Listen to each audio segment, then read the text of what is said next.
Hello students, welcome to our YouTube channel Badshah classes. Students, आज की video में हम डिस्कस करने वाले हैं क्लास 11th के फिजिक्स का chapter number 4 motion in a plane. Motion in a plane हमारा चैप्टर नंबर 4 हमारा चल रहा था स्टूडेंट्स, और हमारा एक टॉपिक चल रहा था क्वांटिटीज़। कौन सी क्वांटिटीज़? फिजिकल क्वांटिटीज़ चल रही थी हमारा एक टॉपिक, ठीक है। उसमें हमने दो टाइप की क्वांटिटी देखी थी, और वही दो टाइप की क्वांटिटी हम क्लास 9th से देखते हुए आ रहे हैं, ठीक है स्टूडेंट्स। हमें सबको पता है कौन कौन सी स्केलर क्वांटिटी है वो। पहली है हमारी स्केलर क्वांटिटी, दूसरी है हमारी वेक्टर क्वांटिटी। एक बार फिर थोड़ा सा रिवाइज कर लेते हैं, स्केलर और वेक्टर क्वांटिटी कौन सी क्वांटिटी थी, और इससे थोड़ा सा एग्जाम्पल देख लेते हैं। स्केलर क्वांटिटी स्टूडेंट्स हमारी वो क्वांटिटी थी जिसमें हमारे पास मैग्नीट्यूड होता था, बट जो वेक्टर क्वांटिटी होती थी, वेक्टर क्वांटिटी हमारे पास ऐसी क्वांटिटी होती थी जिसमें हमारे पास मैग्नीट्यूड और डायरेक्शन दोनों ही होती थी, ठीक है। सपोज अगर आप ए पॉइंट से बी पॉइंट तक अगर आप जा रहे हो, और आपको पता है कि मुझे मुझे 100 किलोमीटर जाना है, मतलब ये समझ लो आपको 100 किलोमीटर जाना है, और आपको ये नहीं पता आपको किस डायरेक्शन में जाना है, आपको ये नहीं पता कि आपको किस डायरेक्शन में जाना है, तो वो आपकी हो जाएगी स्केलर क्वांटिटी, ठीक है। बट अगर आपको ये पता है कि मुझे 100 किलोमीटर तो जाना है, बट मुझे नॉर्थ साइड में जाना है, नॉर्थ साइड में, ठीक है। तो हमारे पास आपके पास क्या है उस टाइम पे? आपके पास डिस्टेंस तो है, साथ ही साथ डायरेक्शन भी है, डिस्टेंस के साथ में डायरेक्शन भी है, तो ये हो जाएगी आपकी वेक्टर क्वांटिटी। बट वहाँ क्या था?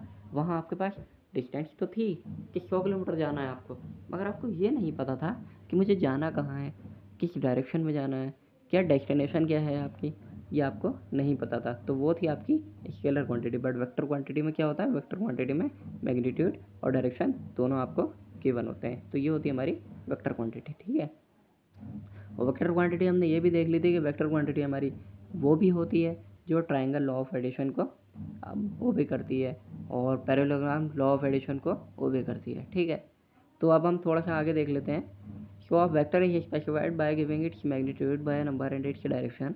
वेक्टर में क्या है? वेक्टर में हमें मैग्नीट्यूड भी मिलता है नंबर से, और हमें डायरेक्शन भी मिलती है, ठीक है।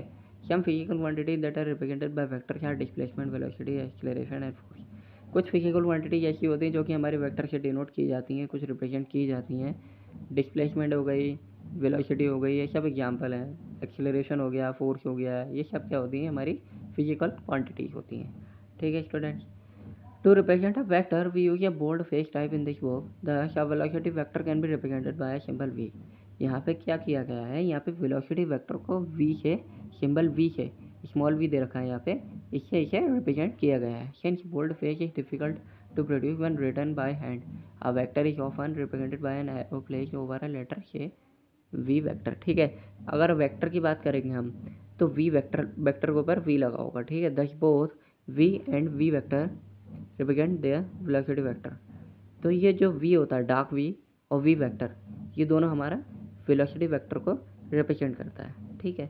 The magnitude of a vector is often called its absolute value. Vector का जो मैग्नीट्यूड होगा, उसे हम क्या बोलेंगे? उसे हम बोलेंगे एब्सोल्यूट वैल्यू, ठीक है। वो किससे इंडिकेट होती है? Indicated by modulus of V का जो मॉडुलस होगा वो हमारा वी के बराबर होगा। अभी हम आगे क्वेश्चंस करेंगे जिससे कि हमें समझ में आ जाएगा कि ये क्या होता है, किस तरीके से होता है, ठीक है। The vector is represented by a bold face, ठीक है। वेक्टर को हम बोल्ड फेस से रिप्रेजेंट कर रहे हैं। Example A P Q R X Y, ठीक है। इन सब लेटर से हम वेक्टर को रिप्रेजेंट करते हैं with respective magnitude denoted by light face. और जिनका मैग्नीट्यूड जो होता है इसे हम लाइट फेस से डिनोट करते हैं। मीन्स बोल्ड फेस वो होता है डार्क फेस, देखिए डार्क से रिप्रेजेंट कर रखा है वेक्टर को, ठीक है। A P Q R X Y, यहाँ पे क्या कर रखा है? जब यहाँ पे जब मैग्नीट्यूड का रिप्रेजेंट करना होगा तो मैग्नीट्यूड को हम लाइट फेस से डिनोट कर रहे हैं, मैग्नीट्यूड को लाइट फेस से डिनोट कर रहे हैं। अब यहाँ पे लाइट फेस की क्या बात कर रखी है? लाइट फेस को एक बात देख लेते हैं। लाइट फेस मीन्स जो डार्क ना हो, लाइट फेस मीन्स जो डार्क ना हो। डार्क यहाँ पे क्या नहीं है?